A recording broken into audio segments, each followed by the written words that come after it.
మాట నిలబెట్టుకొని తెలంగాణని ఇస్తే దోచుకున్నటువంటి గొంతులు కోసినటువంటి పార్టీ మీ పార్టీ. గొంతుక కాదు. తెలంగాణ ఇచ్చింది కాంగ్రెస్ పార్టీ. తెలంగాణ ఇచ్చింది కాంగ్రెస్ పార్టీ. చెప్పింది సోనియా గాంధీ. మీరు గెలిస్తే తెలంగాణ ప్రజలు మిమ్మల్ని నమ్మి మిగులు రాష్ట్రాన్ని మీ చేతిలో పెడితే 8 లక్షల కోట్లు అప్పు చేసి ఇలా సిగ్గు శరం లేకుండా రోడ్ల మీద పోయి మీ పిట్టకథలు చెప్పుకుంటుర్రా మీరు? దేనికి గుర్తుపెట్టుకోవాలి? నువ్వు అమెరికాలో ఉన్నావు, మీ కుటుంబంలో మీ సోదరి అమెరికాలో ఉంది. ఉద్యమం చేసేటప్పుడు మీ నాయన ఏం చెప్పొచ్చిండు? ఉద్యమం చేసేటప్పుడు 2000 పార్టీ పెట్టిన రోజు గుర్తుపెట్టుకోండి.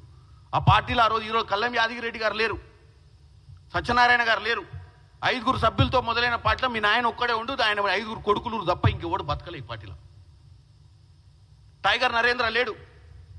నిన్న మొన్న మా పార్టీలో విజయశాంతి గారికి ఎమ్మెల్సీ, ఆమె కూడా లేదు మీ పార్టీలో. ఎవరుర్రా మీ పార్టీలో? తుపాకి రాముడు, రబ్బర్ చెప్పుల హరీషు, లిక్కర్ కవిత, హ్యాపీ రావు, నువ్వు మీ నాయన అంటే 5 ఉన్నది ఎవరు?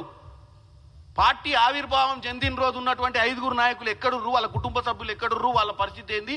ఈరోజు టీఆర్ఎస్ పేరు మార్చి బీఆర్ఎస్ పెట్టుకొని రజతోత్సవాలు చేయడం సిగ్గు శరం ఉండాలి మనకు. తెలంగాణ పదాన్నే తీసేసిన వాళ్ళు మీరు. భారతీయ రాష్ట్రీయ సమితి అని పెట్టుకొని 2 ఏళ్ళు రాలేదు, దోసుకున్న పైసలతో రజతోత్సవాలు చేసుకుంటూ తప్పు పడతలే. బరాబర్ తెలంగాణ ప్రజలకు చెప్తున్నా, ఎంతైనా పెడుతుర్రు వీళ్ళు పైసలు. రేపు జన సమీకరణ కోసం ఇంటింటికి ముట్టాల్సిందే పైసలు. ఇంటింటికి రథతోత్సవాల పేరు మీద తీసుకొని ఉత్సవాలు చేసుకోమని చెప్తున్నా ఊర్లలో. మన దగ్గర దోసుకున్న డబ్బే ఇది. 8 లక్షల కోట్లు అప్పులో కమిషన్లు దండుకున్న డబ్బే వాళ్ళు ఇవాళ మీకు తిరిగి పంపించి రథతోత్సవ సభలు పెడుతురు. దానికి ఏం సీరియస్నెస్ లేదు రథోత్సవం. ఎందుకంటే టీఆర్ఎస్ఏ లేనప్పుడు రథోత్సవం ఎందుకు ఉంటుంది? బీఆర్ఎస్ పార్టీ వచ్చిన తర్వాత టీఆర్ఎస్ఏ లేనప్పుడు రథతోత్సవం ఏముంది ఇంకా? సో ఆ డబ్బులు తీసుకోవాల్సిందే, ఇంటింటికి ముట్టాల్సిందే. రాని వాళ్ళు కూడా వీలైతే అక్కడ ఉన్నటువంటి లోకల్ రిప్రజెంటేటివ్ వసూలు చేయాల్సిందే. దేనికి? మన గురించి మన చరిత్రలో మిగిలిపోవాల్సినంత గొప్ప నాయకుడు కేసీఆర్ దేనికని అడుగుతున్నా. నేను కాపలా కుక్క లాంటి వాడిని, నా కుటుంబ సభ్యులంతా అమెరికాలో సెటిల్ అయ్యారు, మాకు ఏమీ అవసరం లేదు, మాకు రాజకీయ ఆకాంక్ష లేదు. నిన్న కూడా చెప్తుండే ఆయన మళ్ళా గదే పాతాలని ఆయన చెప్పిన ముచ్చటి. మాకెప్పుడు కూడా పదవి మీద ఆంక్షలు లేవు, మాకెప్పుడు కూడా రాజకీయాలలో ప్రజల సేవే తప్ప, ప్రజలకు పోరాటమే తప్ప అని నిన్న రాజన్న నేను మీటింగ్లో చెప్తుడు.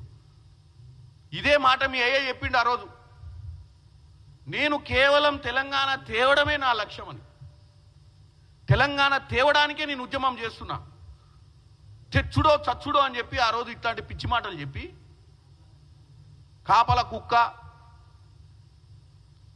ఏమంటారు, ముళ్ళు గుచ్చుకుంటే నోటితోటి పంటితోటి తీస్తా, ఈ పంచ్ డైలాగులు కొట్టే మనం అప్పుడు అధికారంలోకి వస్తుంది. వచ్చినాక ఏమైంది? దళిత ముఖ్యమంత్రి బాయ్, దళిత ముఖ్యమంత్రిని చేస్తా, దళిత ముఖ్యమంత్రి. దళితులందరూ గుర్తుపెట్టుకోవాలి, దళిత ముఖ్యమంత్రిని తెలంగాణ మొట్టమొదటి ముఖ్యమంత్రి చేస్తా అని చెప్పిన కేసీఆర్ 10 ఏళ్ళ నుండి ఇప్పుడు 3వసారి మళ్ళీ ఆయన అవసరం వచ్చిందట, పామోదులకి వెళ్ళి లేచి వస్తాడట. ఇప్పుడు జనం అన్నం తింటలేరట ఆయన లేకపోతే. ఇప్పటికైనా మేము అధికారంలోకి వస్తే, నిన్ననే కులగణన చేసినాం బీసీలు, మరి బీసీల శాతం ఎక్కువ ఉంది, మా నాయన కాదు ఈసారి మంచి బీసీని చేసి ముఖ్యమంత్రిని చేస్తానన్న చెప్తే కొద్ది గొప్ప తెలంగాణ ప్రజలు ఆలోచిస్తారు. మళ్ళీ మా నాయన వస్తాడు, లేవనికనే చేత కావట్లేదు, బయటికి రానికనే తిరగనికనే ఓపిక లేదు, మళ్ళీ వచ్చి 3వసారి ముఖ్యమంత్రి కావాలని కొడుకు అడుగుతుండే అయ్య కోసం. దేనికి? ఆ రోజు నీళ్లు నిధులు నియామకాల నినాదంతో తెచ్చుకున్న తెలంగాణలో మిగులు రాష్ట్రాన్ని 8 లక్షల కోట్లు అప్పు చేసినందుక? 3 ఎకరాలకు దళితులకు ఇస్తా అని చెప్పిన భూమి ఇయ్యనందుక? కేజీ టు పీజీ ఉచిత విద్య ఇచ్చి ప్రతి ఇంట్లో ప్రతి వాడికి ఉద్యోగం వస్తుంది, చదువుకుంటాడు, నెలకు 2 లక్షల ఉద్యోగాలు ఇచ్చినందుక? ఏకకాల రుణమాఫీ చేసినందుక? 2014 2018 మేనిఫెస్టోని సంపూర్ణంగా కంప్లీట్ చేసినందుక? దేనికి మిమ్మల్ని అధికారంలోకి తీసుకురావాలి మరొకసారి? దేనికి? ప్రజలు ఈరోజు తెలంగాణ ప్రజలు మీ నాయనను గుర్తు చేసుకోవాలి, చరిత్ర గుర్తుపెట్టుకోవాలి. ఇప్పుడు అర్జెంటుగా మళ్ళీ సీఎం కావడానికి చారిత్ర అవసరం ఏందో చెప్పాలి. మైకు దొరికింది కదా అని చెప్పి సరే చరిత్రను తిరగరాస్తే పాపం చరిత్ర చదవనోళ్ళు ఔరంగజేబ్ గురించి చెప్పు, అక్బర్ గురించి చెప్పు, రాణి రుద్రమదేవి గారి గురించి చెప్పండి, నిజాంల గురించి చెప్పండి, ఇంటరు. ఎందుకంటే చరిత్ర చాలా మంది చూడరు కాబట్టి. అరే కళ్ళ ముందు చరిత్ర చూసినాక మళ్ళీ నువ్వు చరిత్ర తిరగరాజు మళ్ళీ మీ నాయన మహానుభావుడు అని చెప్పడంలో ఏమి మతలబు ఉంది? ఇవాళ మీరు కాంగ్రెస్ పార్టీ సంవత్సరాల పాలనలో మంచి ప్రతిపక్ష పాత్ర పోషించడం చెప్తుండే ఆయన. ఉద్యమ పార్టీ 10 ఏళ్ళు అధికారంలో పార్టీ, సంవత్సరంన్నరలో మేము ప్రతిపక్షాలలో కూడా బ్రహ్మాండంగా వ్యవహారం. ఏం చేస్తున్నావు బ్రహ్మాండమైన? రోజు విష ప్రచారమా? జరుగుతున్న కార్యక్రమాలు భూభారత్, సన్నబియ్యం, ఇట్లాంటి మంచి చారిత్రమ ఇంటిగ్రేటెడ్ స్కూల్స్ మీరు కేజీ టు పీజీ చేయండి. మేము ఈరోజు 200 కోట్లు ప్రతి నియోజకవర్గానికి పెట్టి కేజీ టు పీజీ స్కూల్ చేస్తే వీటిలలో పాల్గొనండి. వాటిని మీరు ఎట్లా చేయలేకపోయారు, మీరు దోసుకొని పోయారు. మేము ఏదో చేస్తున్న దాంట్లో ఏమైనా చిన్న చిన్న తప్పులు ఉంటే కరెక్ట్ చేయండి. మీరు ఏకకాల రుణమాఫీ ఏ రోజు చేయకుండా 21,000 కోటి, సరే దాంట్లో కొద్దిగా కొంతమందికి అందలేదు అనేది నేను కూడా ఒప్పుకుంటున్నా. అవన్నీ కూడా మేము సరిదిద్ది ఇస్తామని చెప్తున్నాం. ఈరోజు మీరు చేయండి, మేము చేసినందుకా? మా పాలన గురించి మాట్లాడి మాట్లాడి మాట్లాడి మాట్లాడి విసుగెత్తుతలేదా మీకు? రోజు అబద్ధాలు మాట్లాడాలన్నా ఓపిక ఉండాల్సిన అవసరం ఉంది. రోజు అబద్ధాలు మాట్లాడాలి. ఒకరోజు మాట్లాడవచ్చు ఏదైనా రాజకీయ అవసరాల కోసమో రాజకీయ లబ్ధి కోసమో, కానీ రోజా? పొద్దున్న లేస్తే ఒకటే లైను. ఏ పేపర్ చదివినా కాంగ్రెస్లో ఏ పథకం అందుతలేదు. కాంగ్రెస్కి ప్రజలు ఓటేసి బాధపడుతురు. ఏ సన్నబియ్యం దీన్ని బాధపడుతుర్రా? మరి మీరు 10 ఏళ్ళు ఉన్నప్పుడు ఈ బుద్ధి ఎందుకు లేదు ప్రజల మీద? వాళ్ళకు ఇంత సన్నబియ్యం పెట్టి వాళ్ళు మంచిగా బువ్వ తినేటట్టు చేయాలన్న ఉపాయం ఎందుకు రాలేదా నీకు? ఆ రోజు మిగులు రాష్ట్రమే కదా. ఈరోజు అప్పుల రాష్ట్రంలో రేవంత్ రెడ్డి గారు సర్కారు ఈ పథకం తీసుకొచ్చింది. దండిగా పైసలు ఉన్నప్పుడు ఏం బీకిరు మీరు? దండిగా పైసలు ఉంటే కమిషన్ల కోసం కాళేశ్వరం కట్టుకుంటారు. పోనీ కడితే కట్టిరు, కాళేశ్వరం వల్ల లక్షల కొద్ది ఎకరాలకు నీళ్లు పారుతున్నాయి, బ్రహ్మాండంగా ఉందంటే అది కూడా ఒప్పుకుందాం. దేనికి కట్టిరు కాళేశ్వరము? ఇంట్లో పండుకొని గీతలు గీసినావు, ఇంజనీర్లను పట్టించుకోలేదు. దానికి మంచి అజిటేటర్, మంచి అడ్మినిస్ట్రేటర్ అంట ఇంగ్లీష్లో.